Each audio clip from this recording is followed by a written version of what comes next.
2 महीने छुप के रही थी 50 दिन। तो यही गद्दारी की ना।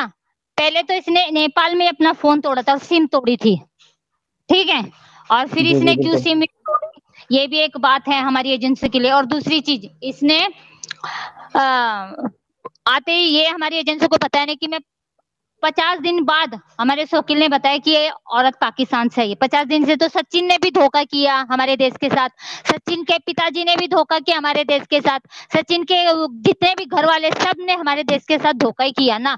और क्या पता ये जो हमारे कश्मीर में शहीद हुए, क्या पता ये इसकी वजह से हुए, इसका ही कुछ हो, इसका ही कुछ हो सकता है ना हाँ सीमा का। बिल्कुल बिल्कुल, हो सकता है कि इस तरह से ये फिर टीवी पे आएगी और हमदर्दियां जताएगी, लोग इस पे जो है वो हाँ दया करके इसे प्यार करेंगे कि हाँ हाँ ये पाकिस्तान के बारे में गलत कह रही है तो सही कह रही है। तो हो सकता है हाँ कि इसके ही सहूलतकार हों जिन्होंने ये इस तरह से किया हो, कश्मीर के अंदर इसके सहूलतकार रहते हों। या हो सकता है कि बहुत बड़े जो इनकी एक्टिविटीज होती हैं उसका गढ़ बनाने के लिए ये हिंदुस्तान गई हो कि वहां पे जाके मैं अपनी जितनी भी एक्टिविटीज हैं उनको लीगल तरीके से देखूंगी, क्योंकि मुझे तो नागरिकता मिल जाएगी। तो काफी सारी हाँ चीजें हैं जो हो सकती हाँ, हैं, बिल्कुल नहीं हो आप सही कह सकते रहे हैं, हैं। बिल्कुल ठीक। ये हमारे जो मतलब कश्मीर में तो अभी हमारा इतना वो कुछ नहीं, हमारे तो कश्मीर बहुत अच्छी है, लेकिन ये हमारे कश्मीर में ये शहीद हुए ना, ये वो एक सोचने वाली बात है। क्या पता इसकी वजह से जो इसका वो शाहिद रिंद है, जो इसका मददगार था, वो भी उस दिन से पाकिस्तान में नहीं है और वही इसके साथ आया। नहीं तो कोई भी सोचने वाली बात है, हमारी हिंदू महिला सब सोचने वाली बात है। एक बच्चे को लेके कोई महिला गांव तक नहीं जा सकती, अरे तो 3 बॉर्डर पार करके आई है 4 बच्चों को लेके। जी और हाँ एक बिल्कुल। बात और, हाँ एक चीज और, इसने ये बोल रही थी ना कि मैंने मतलब यहाँ आने के लिए वीजा अप्लाई किया था, इसके बोले हुए इंटरव्यू है, मेरे पास सब है वो क्लिक। इसने क्या बोला था कि मतलब वीजा के लिए तीन तीन जन का भारत का, मतलब एक तो सचिन के घर का राशन कार्ड किसने झेरॉक्स भेजी थी, सचिन ने अपना आधार कार्ड की झेरॉक्स भेजी थी, और फिर एक जो सरकारी नौकरी करता है ना उसका पेपर और उसकी साइन लगनी चाहिए थी। तो उनको ये मिला नहीं था, यहाँ पे किसी ने दिया नहीं था भारत में, तब भी इसको वीजा नहीं मिला था। और इस सचिन का ये आधार कार्ड और इसके घर का राशन कार्ड इसने सचिन ने इसको भेजा था पाकिस्तान। मुझे खुद भी आना था हिंदुस्तान, क्योंकि मुझे भी हिंदुस्तान बहुत अच्छा लगता है, हिंदुस्तान के लोगों से मैं मिलना चाहता हूँ। तो मैंने अम्बेसी अप्लाई किया था जाके, और अम्बेसी ने मुझे कहा था कि जो बंदा आपको इनवाइट कर रहा है, जिसकी वजह से आप जा रहे हो हिंदुस्तान, उसका आधार कार्ड लगेगा। इसके साथ जो एमएलए होता है उस एरिया का, वो एमएलए बाकायदा तौर पे साइन करेगा एक स्टाम्प पेपर के ऊपर और अपना एक स्टाम्प भी लगाएगा, और वो फिर डॉक्यूमेंट्स भेजे जाएंगे हिंदुस्तान एम्बेसी को, या फिर आपको भेजे जाएंगे और आप हिंदुस्तान एम्बेसी को भेजेंगे वीजा अप्लाई करने के लिए। तो फिर एम्बेसी डिसाइड करेगी कि आपको वीजा देना है या नहीं देना। ये इसका साफ तरीकाकार होता है। नहीं बिल्कुल ऐसी है भैया। ये इसने जो इसको वीजा नहीं मिला है, क्योंकि हमारी एम्बेसी नहीं देगी, क्योंकि आपको तो पता है ये चीजें, वीजा नहीं मिला करके इसने चुपके आई थी कि चुपके जो भी हम लोग को वो नहीं है, लेकिन ये सही वीजा लेके आती। और दूसरी चीज, सचिन को पता था कि ये मतलब सचिन के पिताजी को भी पता था, ये भी आई थी ना फर्स्ट टाइम, तो सचिन के पिता इसको जंगल में मुलाकात की थी। सचिन के पिता ने से क्यों की थी जंगल में मुलाकात, सचिन के पिता ने क्यों जंगल में मुलाकात की थी।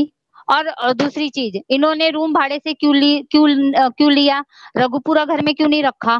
2 महीने के बाद इन्होंने रघुपुरा घर में रखा था, आते ही क्यों नहीं इन्होंने रघुपुरा घर में रखा। और रही बात सचिन के बाप का, जिम्मेदारी नहीं बनती थी, आज ये अभी कैसे हिंदुस्तान को बोल रहा है कि हिंदुस्तान वालों ने पाकिस्तान भेजा, नाक कटेगी क्यों, अब तूने नाक उनकी क्यों कट, बोलना चाहिए था ना कि भाई चलो पुलिस चौकी में, तू पाकिस्तान से आई है, उनको इन्फॉर्म दे दे। क्यों नहीं दिया, क्यों सचिन के बाप ने भी हमारी एजेंसी से छुपाया, हमारी सरकार से छुपाया। गद्दार तो इसके घर वाले भी है ना।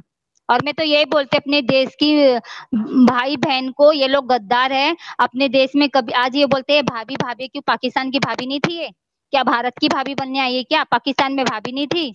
हाँ, क्या खाली भारत की भाभी, कल को ये भाभी कुछ करेगी ना तो इनकी वजह से ना हमारे पूरे भारत को नुकसान है। और मैं तो यही बोलती हूँ हमारी एजेंसियों को, इसको ना दोबारा पूछताछ करे, और वो जो इसका मददगार था उसको भी ढूंढने की कोशिश करे। क्योंकि जैसे हम इसके इंटरव्यू पे ध्यान रखते हैं, वैसे हम पाकिस्तान के भी इंटरव्यू देखते हैं ना, और पाकिस्तान वाले भी कोई झूठा तो इंटरव्यू लाएंगे नहीं। और ये तो वो चीजें दिखा रहा है जिसमें ये खुद शामिल है, जिसमें इसकी खुद तस्वीर है। तस्वीर तो झुकला ही नहीं सकती, वीडियो तो झुकला ही नहीं जा सकती ना। कोई पेपर नहीं कि किसी ने लिख दिया, नहीं, लेकिन ये तस्वीरों में, ये वीडियो में है, तो हम कैसे आंखों देखी मक्खी खाए, हम कैसे इस पे विश्वास कर ले भगोड़ी औरत पे। जी बिल्कुल, और वैसे भी अगर देखा जाए तो इस चीज को झुटलाया नहीं जा सकता, क्योंकि देखिए अभी तो एक औरत ने आके सिर्फ वो छुपी हुई थी, ये भी तो हो सकता था कि इसके बहुत बड़े अजाइम हो, ये अपने साथ कोई बम वगैरह लेके आती, किसी शहर में जाके ये फोड़ देती, कुछ भी कर सकती थी। ये तो अभी क्योंकि छुपी हुई थी जिस तरह से, और एक हिंदुस्तान की ही फैमिली की तरफ से इसको तहफुज दिया जा रहा था, सचिन मीना की तरफ से, इसके वालिद की तरफ से, तो कुछ भी हो सकता था। ये तो फिर भी अभी चीजें सामने आई हैं जिसकी वजह से तमाम चीजें खुल गई हैं, वरना तो बहुत बड़ा बवाल भी हो सकता था। अभी इन नहीं तमाम चीजों से किल्लत हो गई है। जी हाँ, नहीं, सही बात है भैया, बिल्कुल सही है। सचिन के बाप ने भी गद्दारी की है ना, ये छुप के इसको 2 महीने रखा है, क्या पता उसमें उस चीजों में इसने क्या क्या सेटिंग की होगी। और सचिन भी जानता होगा कि इसकी सचिन जानता है, मैं तो हमारी एजेंसी को बोलती, सचिन जानता है ये अकेली नहीं है, इसके साथ और कोई भी आए। जब सचिन के सीमा के भाई को पता था सचिन का इससे बातचीत है, तो क्या इसके वो राजदार को, मददगार को नहीं पता कि सीमा इसके साथ आई है? तो सचिन को पता है, वापिस सचिन से अच्छे से पूछताछ की जाए। सचिन को पता है ये अकेली नहीं आई है, इसके साथ और भी है। बिल्कुल हमारी बिल्कुल, और एजेंसी, आए ही हाँ होंगे, क्योंकि देखिए एक बंदे की पाकिस्तान में इन्वेस्टिगेशन चल रही थी, शाहिद रिंद की, और शाहिद हाँ रिंद जिस दिन का सीमा हिंदुस्तान गई हुई है उस दिन का गायब है, उसका इंटरनेट हाँ बंद जा रहा है, उसका डाटा हाँ किसी भी तरह से जिस दिन की वो सीमा गई है उस दिन का नहीं मिला। तो ये बात साफ तौर पे इस चीज का इशारा करती है कि शाहिद रिंद भी हिंदुस्तान जा चुका है, और पॉसिबल है इस चीज के भी शवाहिद मिल सकते हैं इन फ्यूचर, कि शाहिद रिंद के अलावा और भी लोग गए हों। ये भी हो सकता है कि बहुत बड़ा सही, गैंग सीमा के साथ हिंदुस्तान में गया हो। बिल्कुल बिल्कुल सही बात है भाई। और एक चीज और मैं बोलती हूँ, सीमा का सिम कार्ड पाकिस्तान का था ना, तो मैं ये बोलती हूँ हैदर भाई को, इसका ना सिम निकालो, पाकिस्तान का नंबर निकालो, और इससे जब भी मालूम गिरेगा कि इसके इसके साथ कौन कौन फोन में वो था, इसका नंबर तभी निकलेगा। इसने सिम तो तोड़ दी, लेकिन पाकिस्तान का डेटा तो नहीं तोड़ सकी ना ये। पाकिस्तान से इसका बिल्कुल डेटा निकाला, तभी इसका दूध का दूध और पानी होएगा। तभी मैं हम लोग पूछेंगे उसके सचिन के बाप को कि तेरी बहू कितनी दूध से नहाई है, कितनी बार नहाती है, कितने लीटर दूध में नहाते इसकी बहू। हाँ, ये इसके पिताजी को भी सब पता है, पूरी जानकारी मालूम थी कि इसका बेटा क्या करे क्या नहीं। एक छोटी सी बात है भाई, हमारे हिंदुस्तान में अगर कोई बेटा अपनी दोस्त को भी घर में लाता है ना, तो हम माए उनको ना 10 सवाल पूछती है, बेटा कौन है, कहाँ से आई है, क्या है। क्यों ये 4 ट्रकी औरत आ गई तो इसके बाप ने सवाल नहीं किया इस पे? तो आप खुद सोचो ना, इनको पता था कि सीमा आने वाली है, 4 बच्चों को लाने वाली है, नहीं तो कैसे कैसे इन्होंने एकदम आते उसको अपना लिया, कैसे अपना लिया, ये जानते थे ना। तभी तो बिल्कुल। बहू बहू बहू, तो इनको कितनी अक्ल नहीं है कि और किसी की बहू है, क्या बताइए बहू में बम्बा है। वही ना, ये हो सकता है कि ये बहू के नाम पे बॉम्ब लेके आई हो, जो कि हिंदुस्तान के हाँ लोगों के लिए, हिंदुस्तान के नागरिक के लिए बाद में खतरा साबित हो। सही बात है, हमारा तो हिंदुस्तान अच्छा इतनी तरक्की कर रहा है, क्या पता उस पे ये कुछ किसी, मैं तो ये बोलती क्या पता किसके लिए काम करते हैं। हम लोग किसी के देश का नाम नहीं लेंगे, लेकिन क्या पता किसके लिए काम करती हो ये, हम बिल्कुल कैसे इस पे बिल्कुल विश्वास पॉसिबल है। रख ले, हम कैसे इस पे जी हाँ। मैं बात तो ये है, इसका भाई आर्मी में, और भाई को पता है मेरी बहन किसी हिंदुस्तानी से बात करो, भाई को पता है मेरी बहन हिंदुस्तान जा रही है, तो उस भाई ने कैसे इस बहन को भेजा।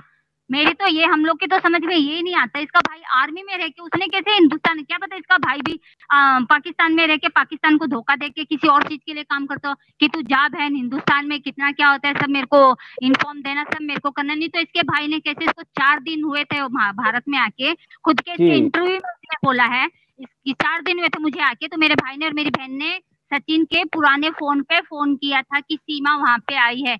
अगर इसका भाई सचिन को नहीं जानता है, तो सचिन के पास उसके भाई ने कैसे फोन किया, वो भी जूने मोबाइल पे, कि सीमा यहाँ पे आई है, और सचिन ने क्यों झूठ बोला कि सीमा यहाँ पे आई नहीं है?